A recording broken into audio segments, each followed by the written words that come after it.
Hello साथीहरू, मेरो mini ब्लगमा स्वागत छ तपाईहरुलाई। आज पनि मैले मेरो ब्लग लिएर आइसकेको छु तपाईहरु सामु। हेरेर प्रतिक्रिया दिनुहोला। सर्वप्रथम त सबैजनालाई ह्यापी होली भन्न चाहन्छु। होलीको धेरै धेरै शुभकामना। सबैले यो चाड चाहिँ हाँसेर रमाउनु होला। र आज चाहिँ होलीको दिन मैले चाहिँ के गरेँ भनेर म छोटो भिडियो तपाईहरुलाई देखाउँदै छु। बिहानै उठ्ने बित्तिकै चाहिँ मेरो यो खोले। त्यसपछि चाहिँ मैले बडाल कुडाल गर्ने काम गरेँ। यो सबै सरसफाइ गरेँ र खानासाना पकाइसके पछाडि चाहिँ खानाको लागि रेडी भएँ।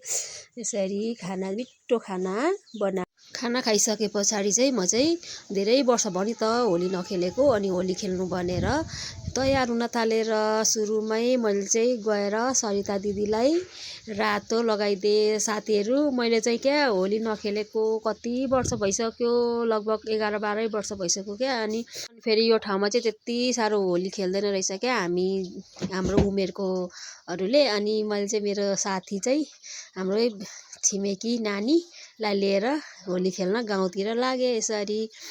अनि यो हाम्रो गाउँमा चाहिँ क्या प्रायः सो कामै मात्रै गर्नुहुन्छ क्या यतातिरको।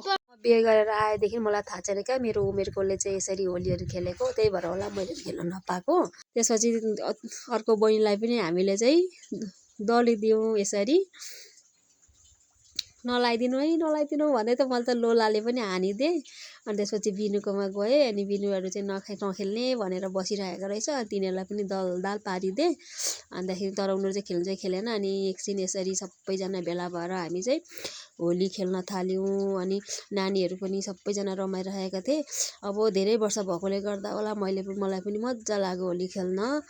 अनि सबैजना होली खेलिसके पछाडि चाहिँ हाम्रो घरमा चाहिँ क्या सुपारी लिन भनेर आयो नि त। अनि म चाहिँ आएँ। अनि आइसके पछाडि अनि सुपारी यसरी टिप्यो। हाम्रो चाहिँ त्यति धेरै त छैन, अब दिन त पर्यो। अनि नुहाइधुवाइ गरिसके पछाडि चाहिँ हामी शीतलीतिर लाग्यौँ। अनि मिसको चाहिँ चामलहरू के ल्याउने काम थियो। मेरो चाहिँ एटिएममा थोरै काम थियो र अनि सुरुमै गएर चाहिँ हामीले चाहिँ यो चटपटे खाने निर्णय गऱ्यौँ। चटपटे र पानीपुरी खाइसके पछाडि चाहिँ हामीहरू सामानहरू किन्नतिर लाग्यौँ। र आज चाहिँ धेरै व्यस्त थियो क्या साथीहरू यो शीतली चाहिँ, किनभने आज होली भएकोले गर्दा पनि होला।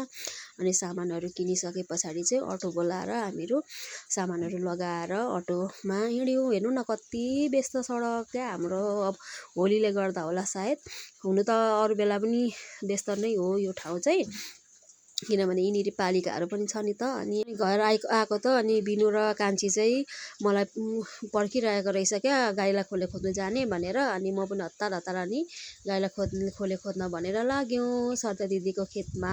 अन्तखेरि गाईलाई खोलेँ, एक बोरा खोजेर ल्याएँ। Thank you.